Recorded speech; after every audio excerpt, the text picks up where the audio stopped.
ఒక కూతురుగా మీరు జైలుకు పోవాలని అయితే కేసీఆర్ గారు అనుకోని ఉండరు కదా. నేనేమంటున్నా బ్రదర్, పాలిటిక్స్లోనే ఉన్నాం, పొలిటికల్ అరెస్టే జరిగింది, ఇక బియాండ్ పాలిటిక్స్ అంటూ ఉండదు. పొలిటికల్ అరెస్టే జరిగింది.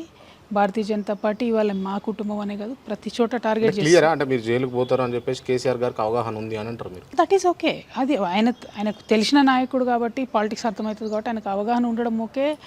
అరెస్టు రాజకీయంగా నా కోసం అరెస్ట్ నేను చేస్తున్నారని అన్నమాట కూడా ఓకే, త్యాగం చేస్తాం. కానీ ఎవరి కోసం త్యాగం చేసినామో వాళ్ళే గుర్తించకపోతే, వాళ్ళే గౌరవించకపోతే చేసిన త్యాగానికి అర్థమైంది చెప్పండి. ఇలా నేను ఎందుకున్నా బ్రదర్ జైల్లో 5.5 months. కేసీఆర్ గారు చెప్పినట్టే లేట్గా చెప్పినా ఎప్పుడు చెప్పినా ఆయన ఏం చేయలేక నన్ను అరెస్ట్ చేశారు.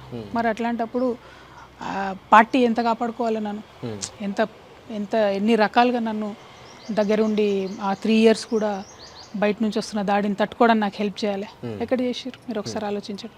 నన్ను అరెస్ట్ అయిన నేను జైల్లో ఉన్నంత వరకు కూడా పెద్ద నాయకులు ఒక్కరు కూడా ప్రెస్ మీట్ పెట్టలే. That is my fundamental complaint. అంటే కేవలం మీరు అరెస్ట్ క్రమంలో మీతో పార్టీ లేదన్న ఉద్దేశంతో మీరు పార్టీ నాయకుల్ని విభేదించారు అంతేనా?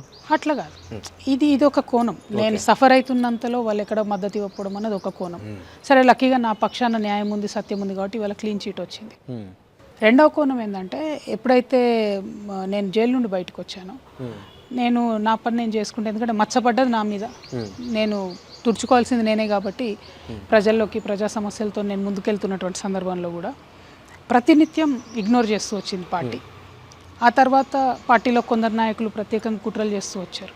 వారు అట్లా కుట్రలు చేస్తున్నారన్న విషయాన్ని కూడా నేను బహిర్గతంగా చెప్పినా సరే కేటీఆర్ గారు వర్కింగ్ ప్రెసిడెంట్గా ఉండి కనీసం ఒక లేడీ ఎమ్మెల్సీ మాట్లాడితే కూడా రెస్పాండ్ అయ్యే పరిస్థితి లేదు. సో ఎక్కడ కూడా సపోర్ట్ లేదు. అయినా నేను బీఆర్ఎస్ కండువా వేసుకునే పనిచేశాను, అయినా నేను కార్యకర్తల కోసం పనిచేశాను.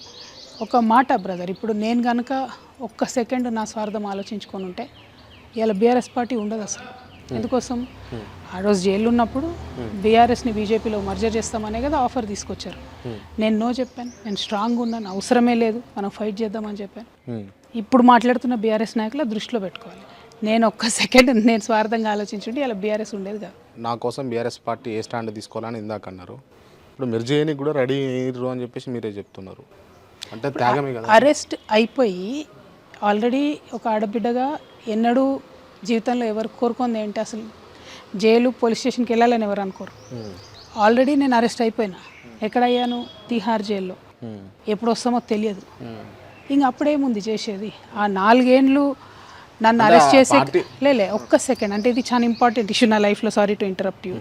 ఇప్పుడు కేజ్రీవాల్ గారిది కంపేర్ చేద్దాం. ఫర్ ఎగ్జాంపుల్ ఆమ్ ఆద్మీ పార్టీలో సిసోడియా గారిని అరెస్ట్ చేస్తుంటే పెద్ద నాయకులు స్టార్టింగ్ ఫ్రమ్ వాళ్ళ సీఎంతో సహా అందరూ కూర్చొని అన్యాయంగా కేసు పెడుతున్నారు, మమ్మల్ని అక్రమంగా అరెస్ట్ చేయబోతున్నారు అంటే ఢిల్లీలో ఉన్న ప్రజలందరూ కూడా అరే ఏమో వీళ్ళని ఎందుకు ఇంత సతాయిస్తున్నారు అనే కాడికి వచ్చింది.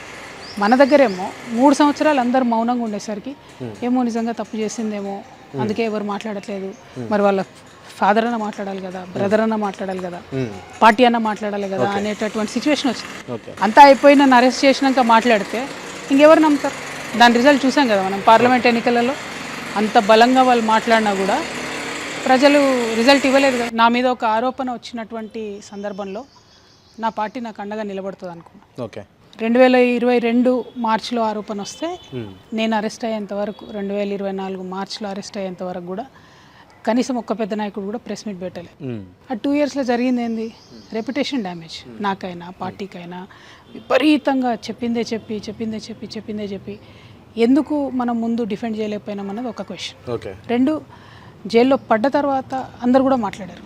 అప్పటికేమైపోయింది? ఏం తప్పు చేయండి జైల్లో ఎందుకు పెడతారు అనేటటువంటి ఒక భావన ఎవరికైనా వస్తుంది సహజంగా. అంటే దానికి డైరెక్ట్ కాంట్రాస్ట్ ఏంటంటే అక్కడ ఢిల్లీలో ఆమ్ ఆద్మీ పార్టీ వాళ్ళు కంటిన్యూస్గా వాళ్ళ చిన్న నాయకుడిని టచ్ చేసినా, పెద్ద నాయకుడిని టచ్ చేసినా అరెస్ట్ చేస్తారనే డౌట్ వచ్చినా కూడా అగ్రెసివ్గా ప్రెస్ మీట్ పెట్టి డిఫెండ్ చేసుకున్నారు వాళ్ళని వాళ్ళు. ఆ సందర్భంలో కేసులో అనేకమైనటువంటి చిన్న అంశాలను కూడా తీసుకొని వాళ్ళు ప్రెస్ మీట్లు పెడుతున్నారు. కానీ ఇక్కడ మన వాళ్ళు కంప్లీట్ సైలెన్స్ అనమాట, 0. సో నేనే డిఫెండ్ చేసుకుంటే లేకపోతే లేదన్న పరిస్థితి. సో చాలా ఒంటరితనం అనిపించింది. ఏ సంస్థ కోసమైతే ఇంత పని చేశాను, ఎందుకు ఇట్లా నన్ను ఒంటరిగా చేస్తున్నారు అనిపించింది. నేను అడిగాను యాక్చువల్లీ కేసీఆర్ గారు ఒకసారి నిన్ను అరెస్ట్ చేస్తారేమో అని చెప్పినప్పుడు 2 మాట్లాడు. 1 రాజీనామా చేయమంటారా అని, 2 ప్రెస్ మీట్ పెట్టండి అని. ఆ 2 కూడా వద్దన్నారు. ప్రధానంగా ఒకటండి, మనము నమ్ముకున్నటువంటి పార్టీ మనకి ఏ చిన్న కష్టం వచ్చినా అంతే ఈక్వల్గా మనకు కూడా హెల్ప్ చేస్తుందని అనుకుంటాం. అవును. కానీ నా విషయంలో జరిగింది ఏంటంటే ఒక 2-2.5 సంవత్సరాలు నన్ను అనేక రకాలైన మానసిక వేదనకు గురి చేసిన తర్వాత నా అరెస్ట్ అయింది. ఓకే. సో ఆ 2.5 ఇయర్స్లో ఎప్పుడు కూడా పార్టీ నా డిఫెన్స్లోకి రాలేదు. Okay. So BJP social media troll చేసిన, అంటే మామూలు ట్రోలింగ్ కాదు కదా అది. అవును. అవును. యూట్యూబ్ ఛానల్స్ అందరు కూడా విపరీతంగా నన్ను వేధించిన, ఎందుకోసం వేధించారు? సరే, కేసీఆర్ గారి మీద కోపం కావచ్చు, బీఆర్ఎస్ గవర్నమెంట్ మీద కోపం కావచ్చు, దానికి తోడు ఇది కోతి కొబ్బరికాయ దొరికినట్టు ఈ కేసు ఇవన్నీ కావచ్చు. ఏదైనా అది ఒక పొలిటికల్ వేధింపు అన్నది మర్చిపోయి ఒక లిమిట్ దాటి అందరు కూడా బాగా హెరాస్ చేశారు. ఆ హెరాస్మెంట్లో ఎక్కడ కూడా నా పార్టీ నా చేయబెట్టుకొని నడవలేదు అన్నది మాత్రం నాకు కంప్లైంట్ ఉంది, ఉంటుంది రేపు పొద్దున కూడా. ఓకే. ఇంకా మర్చిపోరా అది అని చాలామంది నన్ను అంటున్నారు.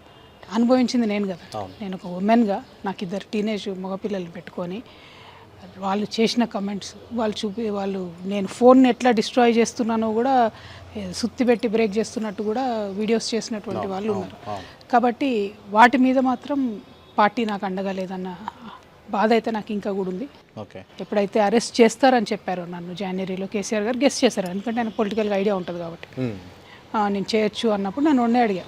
ఒకటేమో రాజీనామా చేయమంటారా ఎమ్మెల్సీకి అని, రెండోదేమో మీరు ప్రెస్ మీట్ పెట్టండి. 2 జరగలేదు. అన్ఫార్చునేట్ అనిపించింది. అప్పటికి కూడా మాట్లాడుకోవడం బాధ అనిపించింది.